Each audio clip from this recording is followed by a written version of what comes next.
e continuando um pouco a brincar, eu quando convidei o professor Pedro Lorti, obviamente ele sabia o tema do painel e foi completamente livre de escolher o tema, mas não falámos e quase que somos complementares. Ele enquadrou a situação e vão ver que nós não tínhamos tido qualquer conversa sobre o tema e eu não trago respostas, mas trago algumas propostas para debate e que podem ser, não só em Portugal, mas hipoteticamente para outros países, motivo de reflexão. Eu entendi colocar aqui o ensino superior em Portugal, a crise e os desafios do financiamento. Vou dar alguns elementos muito breves sobre o que se passou muito recentemente, ou nas últimas décadas, em Portugal, qual é o contexto das questões que têm a ver com o financiamento e vendo ou tentando trazer dois lados, o lado, no fundo, das entidades públicas e das instituições, mas também o lado dos estudantes, que muitas vezes são esquecidos e que eu, ao longo do meu percurso, tenho tentado chamar a atenção. E depois trazer aqui, obviamente, não uma resposta, mas algumas propostas que possam nos fazer pensar. Em Portugal, nós, apesar de ontem terem tido um pouco que nós estamos a sentir de alguma, vamos dizer, perplexidade perante a situação em que nos encontramos, nós fizemos um percurso notável. Ontem a professora Ana Maria Betancourt fez exatamente na reta final um ênfase de que muito se fez em Portugal e nós éramos, e temos que dizer, um país tremendamente atrasado do ponto de vista de qualificações e hoje, nos últimos 20, 30 anos, fizemos e ganhamos algum terreno. A nossa taxa bruta de escolarização é, hoje em dia, muito elevada, como vêem. É evidente que uma taxa bruta quer dizer que são os alunos todos inscritos comparativamente com a idade, o número de jovens que existem entre os 20 e 24 anos, ou da idade de frequência do ensino superior, e como é evidente é elevada, mas tem, obviamente, outros públicos adultos que estão agora a fazer a sua educação superior. E, portanto, obviamente, se fosse uma taxa real, ela é mais baixa. De qualquer modo, só para terem uma pequena dimensão, nós, em Portugal, nos finais dos anos 60, 70, os alunos no total que havia em Portugal era o que são hoje a Universidade de Lisboa em números para facilitar. E, portanto, há que ter aqui estamos, eu pelo menos estou, orgulhosa de que pelo menos fomos no bom sentido. É preciso educação e é preciso apostar no ensino superior. Nós temos um sistema em que há ensino público e ensino privado e ele, grosso modo, representa na ordem dos 75-25, ainda que nos últimos anos o público ganhou um pouquinho em relação ao privado. E, obviamente, não é apenas o número de alunos inscritos que mostra esta evolução positiva, são também o número de diplomados, o número de graduados com um grau superior que foi acontecendo em Portugal. E, obviamente, temos também esta dimensão em que, reparem, nos anos 90, não saíam de todo o nosso país, cada ano não chegava a 20 mil alunos e hoje em dia está muito próximo dos 80 mil. E isto, obviamente, é uma diferença, é uma novidade que tem, obviamente, também consequências, porventura, em algum desemprego de diplomados, que não é propriamente por excesso de formação, e já veremos, mas, porventura, porque a economia e as circunstâncias que nos rodeiam não está a corresponder, criando emprego, vamos dizer, de qualidade. Porque aqui, para termos uma ideia um pouquinho mais geral, Portugal, no contexto europeu e dos países da OCDE, é um país que apresenta ainda um nível de qualificação da sua população ativa muito baixo comparativamente. Em 2010, na nossa população ativa, cerca de 16% tinham um grau superior E, um pouco para complementar a informação que foi sendo dita desde ontem, nós temos que olhar, e são dados de 2009, e obviamente que melhora quando nós comparamos a população mais jovem. Mas mesmo assim, vocês têm o ranking do lado esquerdo dos países que estão acima da média da OCDE, que têm qualificações de ensino superior para a faixa etária 25-34 anos. E depois eu pus do lado direito os que estão abaixo dessa média, e como vêem, na OCDE a média é de cerca de 37% da população entre os 25 e 34 anos obteve o grau de ensino superior, e nós, Portugal, ainda estamos nos 23,34%. Aqui a OCDE indicou valores para o Brasil e, portanto, nós temos aqui também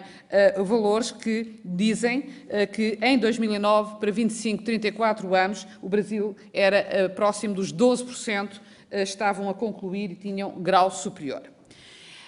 Isto é, digamos, as nossas metas. Ontem ouvimos a Europa 2020, a estratégia 2020, apontava para uma melhoria da qualificação e da competitividade que a Europa tinha que ter. E o objetivo para o ensino superior, para a faixa 30 a 34, era de 40%, e como dados que eu retirei exatamente do relatório, que anualmente, e bastante bem feito, do Conselho Nacional da Educação sobre o Estado da Educação, nós podemos ver aqui que estamos longe de atingir, e estamos a aproximar-nos, não é? O 2020 já está aí, e nós temos 22,4% da faixa de 30 a 34 anos, e era suposto atingirmos os 40%. Se assim é, e o que eu quis aqui trazer estes dados, que no fundo, se de alguma maneira complementam com as questões que têm a ver com o que o professor Pedro Lorti disse em relação também à questão demográfica, nós, apesar de estar a acontecer um envelhecimento da população portuguesa, dado o déficit grave de qualificações que nós herdamos, nós ou abandonamos um conjunto de gerações e esperamos que a vida resolva esse problema, ou temos também, por uma questão de responsabilidade intergeracional, voltar a dar uma oportunidade a essas populações. E, portanto, o que eu gostava daqui enfocar é que nós temos não só de continuar a aumentar o nível de escolarização do que são os jovens que, digamos, chegam à idade natural de frequentar o ensino superior, mas temos que ter os outros públicos que são os mais crescidos, que estão no mercado de trabalho e que necessitam de vir a obter qualificações. E por isso eu julgo que o número de estudantes do ensino superior, não, obviamente, com o ritmo de crescimento que aconteceu entre a década de 80 e 90, mas tem que continuar a crescer e, como é evidente, isso coloca com que recursos e neste contexto que a Europa, e nomeadamente Portugal, está a viver, como fazer. Não tenho milagres, não, era bom, mas não tenho. Todavia, há, com certeza, tendências que estão a acontecer em todos os países. Já ouvimos aqui, e uns dizem que é uma forma eufemística de dizer que é a diminuição do financiamento público, outros dizem que é uma forma provavelmente equilibrada de pôr os diversos atores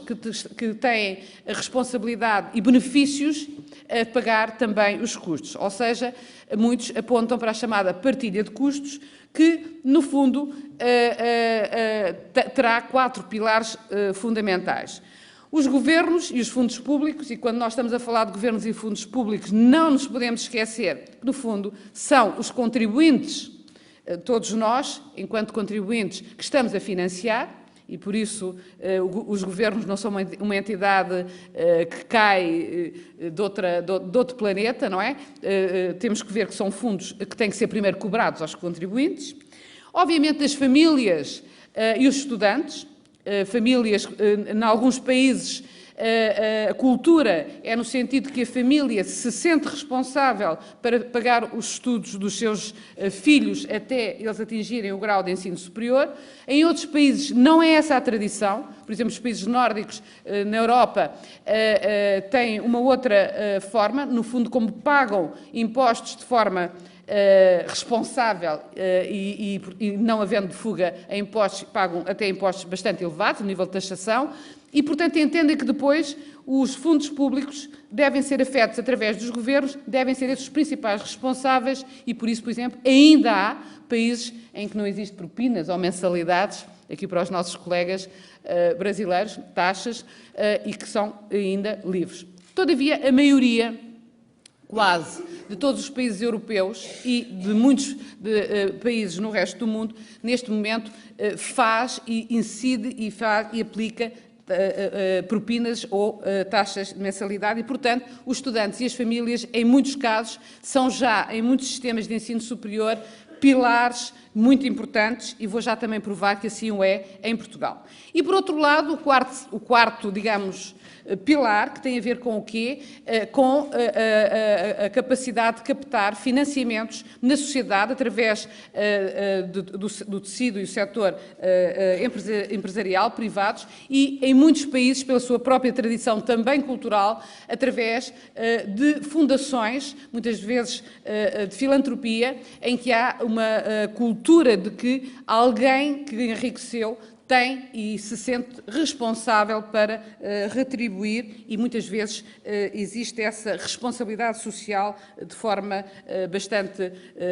desenvolvida, como é muitas vezes no mundo anglo-saxónico existente. Menos na Europa continental e, diria, pelo menos no caso de Portugal, bastante diminuta. Eu quis trazer aqui, para enquadrar um pouco como estamos a viver e para que pudessem ver o processo ao longo do tempo, entre 1995 e praticamente até 2008, do que é o peso do financiamento público nas instituições de ensino superior para o conjunto dos países da OCDE. E neste primeiro ranking, que eu coloquei em 3 blocos para que nós nos apercebêssemos bem onde é que Portugal está, e acompanhado de quem, neste caso está muito bem acompanhado, em termos dos países, eu já lá vou, o que é que aqui nós podemos ver? Nós vemos que, na generalidade destes países, em 2008, estão acima da média da OCDE, da União Europeia, a 21 países, e, portanto, temos países como, por exemplo, a Noruega, que ainda hoje 97% do financiamento do sistema de ensino superior daquele país tem e é suportado por fundos públicos, até mesmo a França, não é? Em que vocês veem que cerca de 82% continua a ser, nos anos recentes, financiamento público duro e cru. Depois temos um conjunto de países intermédios que, digamos, estão entre a média da União Europeia e a média da OCDE, em que se encontram mais um conjunto de países europeus, mas mesmo alguns países que a OCDE comparou, por exemplo, como o México, que o financiamento público é na ordem de 70%. E depois temos este terceiro bloco, que eu aqui trouxe, e que estão abaixo da média do financiamento público da OCDE, que, se considerarmos a totalidade dos países em que existe efetivamente dados para este indicador, é de 67%, e o que acontece em Portugal é o que nós temos ali.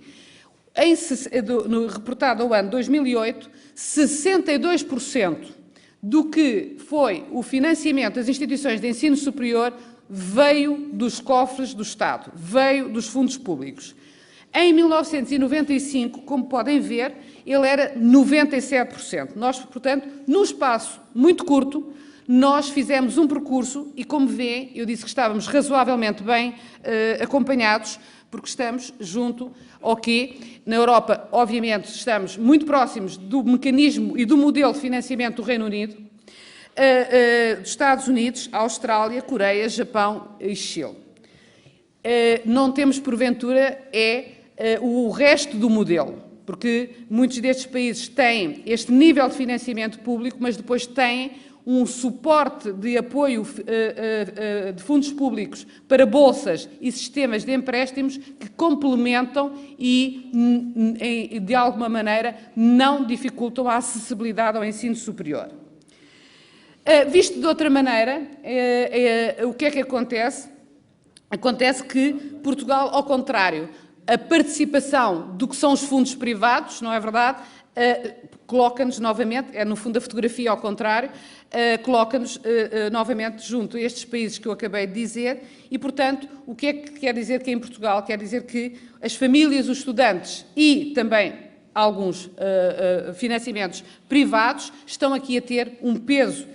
por comparação com o resto da Europa continental, muito acentuado. Então, a própria OCDE, e eu quis-me socorrer da só OCDE porque é pelo menos uma entidade credenciada em termos do ponto de vista de estudos e, portanto, validada. Se colocar, eu tenho aqui a média da OCDE, a média da União Europeia e Portugal, de onde é que vêm, no fundo, estes fundos privados?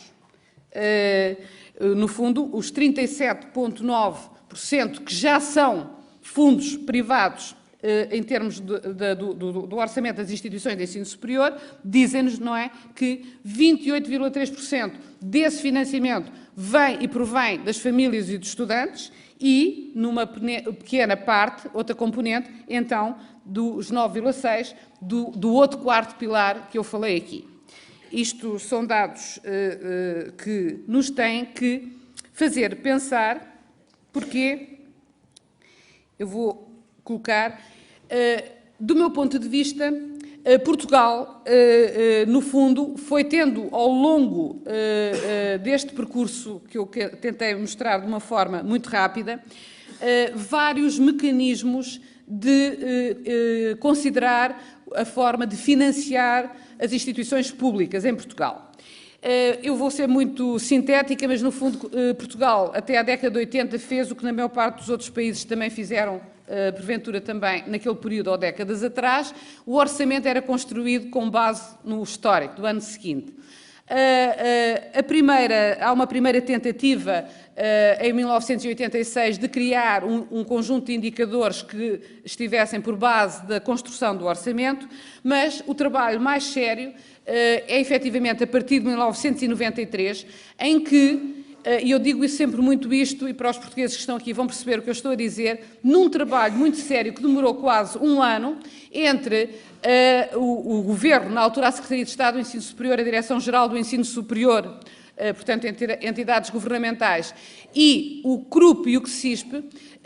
fizeram um conjunto de trabalhos de simulação, de cálculo, para encontrarmos um algoritmo, uma maneira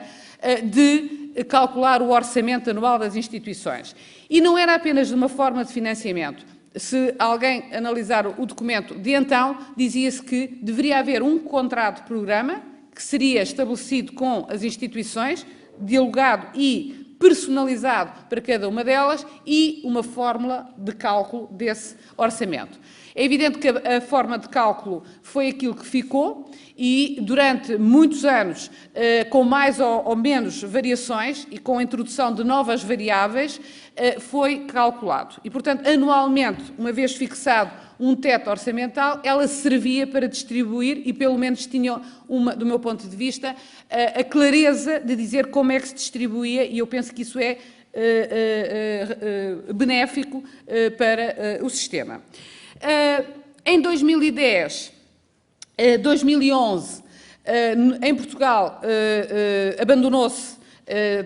aliás, que estava um pouco a ser desvirtuada na sua aplicação, mas em 2010, 2011, em Portugal, o Governo toma a iniciativa de estabelecer um contrato de programa, contrato de confiança com as universidades e os institutos politécnicos e, portanto, houve um acréscimo percentual em relação a um orçamento histórico e, agora, no fundo, estamos naquela base de apenas sabermos aritmética e, portanto, ou sobe ou desce uma certa percentagem e, digamos, talvez para facilitar os cálculos. dar só pequenas imagens do que foi a evolução da despesa, como é evidente, com uma pressão do crescimento do sistema, número de alunos, número de instituições públicas, isso obviamente tem uma repercussão, e vocês têm aqui a evolução da despesa do Orçamento de Estado, portanto dos fundos públicos, a preços correntes e a preços constantes de 2007,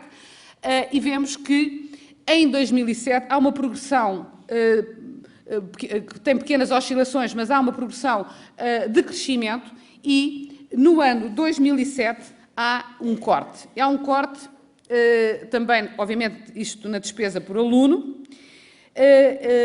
Eu não, só quero que vocês tenham algumas tendências, mas o que aconteceu foi que, em 2007, o ensino superior público tem, e eu costumo dizer, a nossa crise, nós temos capacidades de antecipação muitas vezes de conseguir nos antecipar aos outros, em algumas coisas, e esta foi, para o ensino e sistema de ensino superior público português, a crise começa em 2007, temos um corte não só nominal forte, como é introduzido uma despesa que nunca tinha sido obrigada e era, digamos, responsabilidade das universidades e dos institutos politécnicos, tem que ser, ou seja, pagarem como entidades patronais pelos seus docentes e não docentes. Isto é um valor muito grande, porque, obviamente, como vocês compreendem, numa universidade são os seus recursos humanos, o seu potencial, não só mais rico de interesse, porque no fundo é aí que está a sua qualidade, mas também é o item mais pesado da responsabilidade do financiamento. E isso quer dizer que hoje em dia as universidades portuguesas e os institutos politécnicos pagam 15% para a Caixa Geral de Aposentações e, como entidade patronal também, para a Segurança Social 23,4%. E isto é, obviamente, um encargo que diminuiu a dotação disponível para aquilo que é fazer funcionar com qualidade o sistema. Bom, o que é que este percurso foi agravado e vai ser muito agravado em 2012. Obviamente que nós estamos aqui com um orçamento por aluno, e portanto isto é o orçamento inscrito por aluno, que está a baixar e que está a níveis realmente, vamos dizer, perigosos em termos de manutenção da qualidade do sistema. E, só para que nós possamos perceber, eu resolvi juntar uma evolução do orçamento inscrito a preços correntes e também uma evolução do número de alunos. E, por isso, temos e visualizamos que o orçamento está a diminuir, mas nós estamos, dentro do sistema público, a aumentar o número de alunos. Apesar de estarmos com envelhecimento em termos demográficos, como eu vos disse, há uma procura de novos públicos e há novo tipo de estudantes que, felizmente, procuram melhorar a sua qualificação. Portanto, temos aqui duas tendências contrárias. Outro lado que eu quero sempre, e tenho tido sempre o cuidado de chamar a atenção, porque muitas vezes quando nós temos responsabilidades governamentais ou estamos do lado do Ministério, que eu também já estive, mas também quando estamos do lado das universidades e temos cargos de direção ou de administração, estamos muito enfocados, obviamente, nas nossas dificuldades e da instituição. Mas temos que ver o todo, e o todo é o que é que finalmente um estudante do ensino superior, em média, está a gastar para frequentar o ensino superior. Portanto, tem havido estudos e eu julgo que isso é muito interessante para que noutros países possam também ter estes dados, porque a questão da acessibilidade e da capacidade de pagar os estudos do ensino superior, aquilo que os ingleses têm realmente uma palavra melhor que a nossa, que não temos, que é o affordability. Nós temos a acessibilidade, e a acessibilidade do ponto de vista de taxa de frequência, números dos que os frequentam, e há outra acessibilidade, que é a capacidade de pagar esses estudos. O que acontece em Portugal, e isto é um estudo recente que eu acabei de fazer para 2010, 2011, é que é evidente que o valor do que um estudante paga para frequentar o ensino superior não é apenas a sua taxa ou propina, é todo um conjunto de outras despesas que têm a ver com os equipamentos, com os livros, mas também com a alimentação, alojamento, transporte. Vocês podem ver que para um aluno que esteja inscrito no ensino universitário público, ele hoje, em média, tem que suportar por ano 5.958 euros. E, obviamente, que se ele se encontrar no ensino privado, isso sobe bastante. Fenómeno interessante é que o ensino politécnico privado, pelo menos nos resultados que eu estou aqui a obter, ainda não tenho totalmente analisado, tem um valor superior a todo o sistema. Eu mostro isto porque, se recordam ainda do número que eu apresentei do que é o orçamento por aluno inscrito que o Estado está a financiar para o sistema público português, ele é já bem inferior àquilo que o estudante tem que pagar do seu lado para frequentar o ensino superior. Então, que esperar do futuro? É evidente que eu sou realista, sei onde estou e não estou à espera de mais nenhum, perdoem-me, milagre de Fátima. Não ocorrem, do meu ponto de vista, mas também não ocorrem muitos, mesmo para provavelmente quem acredita, e acho que não vai acontecer aqui. Eu não tenho respostas, mas sei que é do meu ponto de vista, o equacionar esta triangulação, em que é necessário estar muito atento ao apoio social. Obviamente que o outro triângulo, por muitas vezes os sistemas vão buscar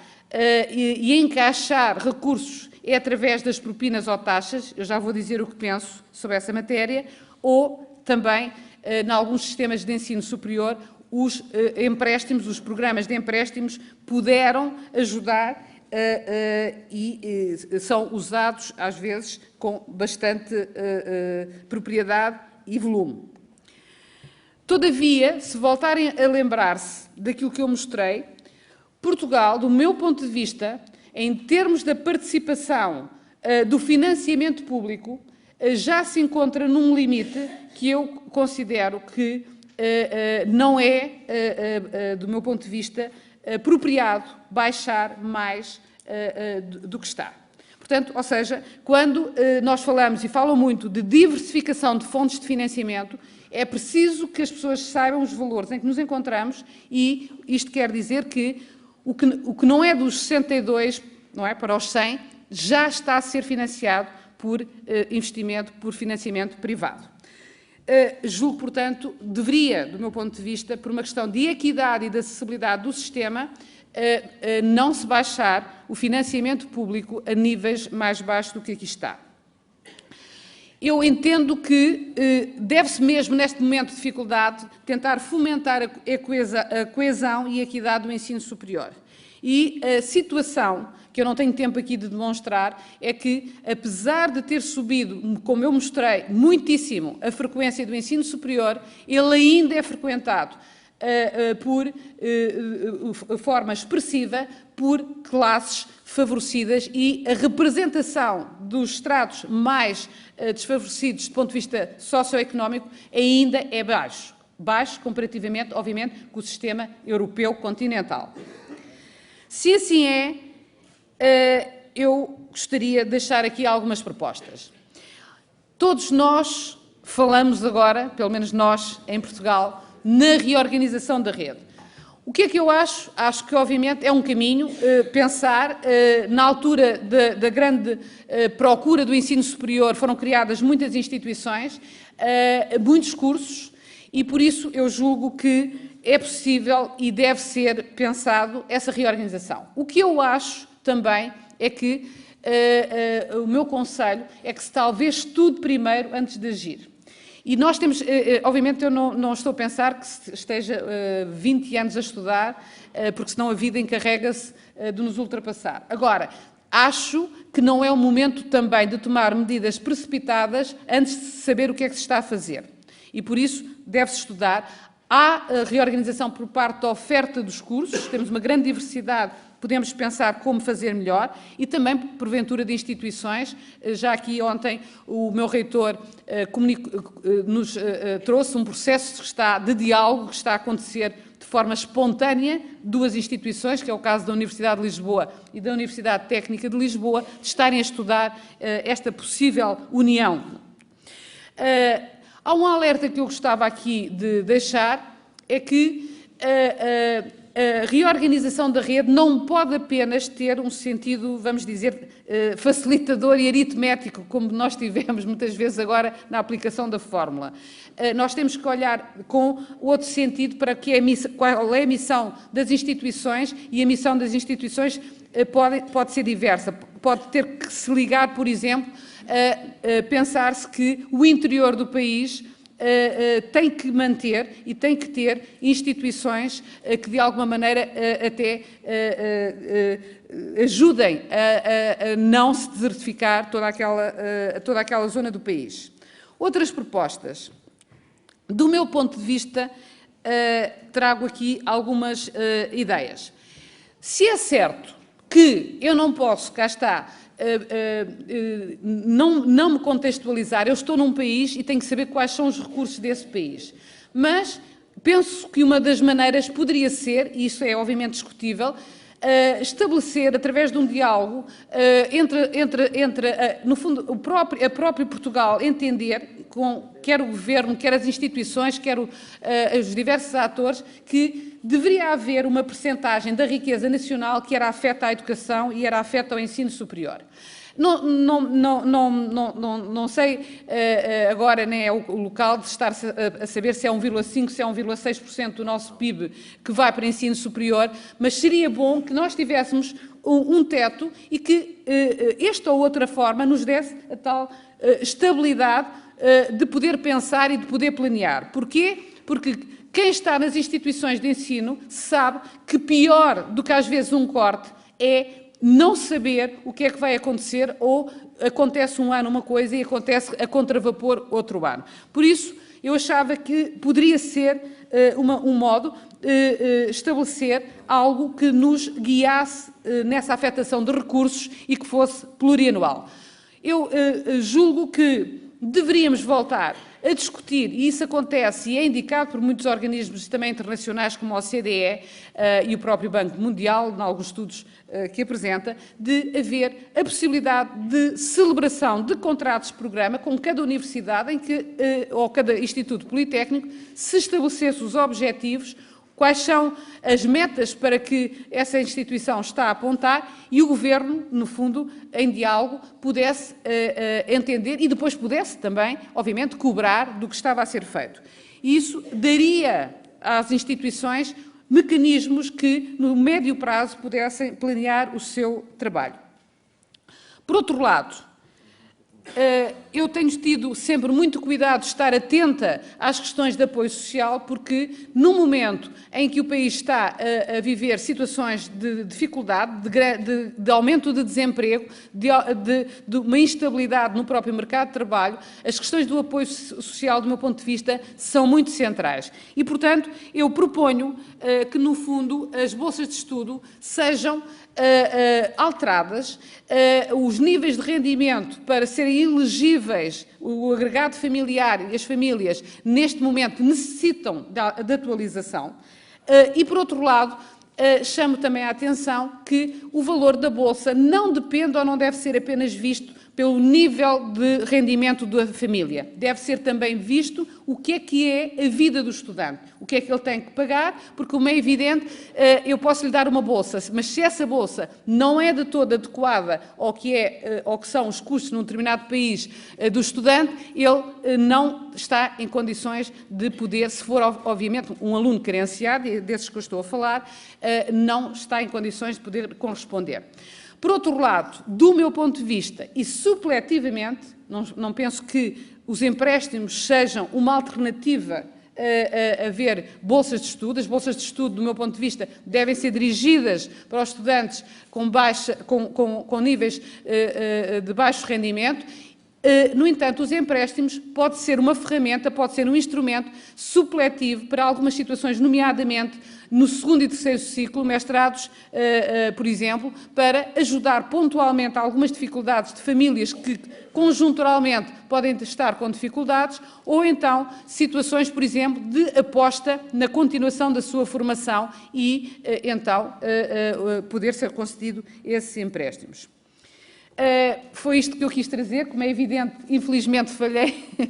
na tentativa de dar digamos, descobrir algo, mas, portanto, eu quis trazer, não só para Portugal, mas talvez para os outros países possam ser, alguns dos problemas aqui, serem antecipadores de outros. Muito obrigada.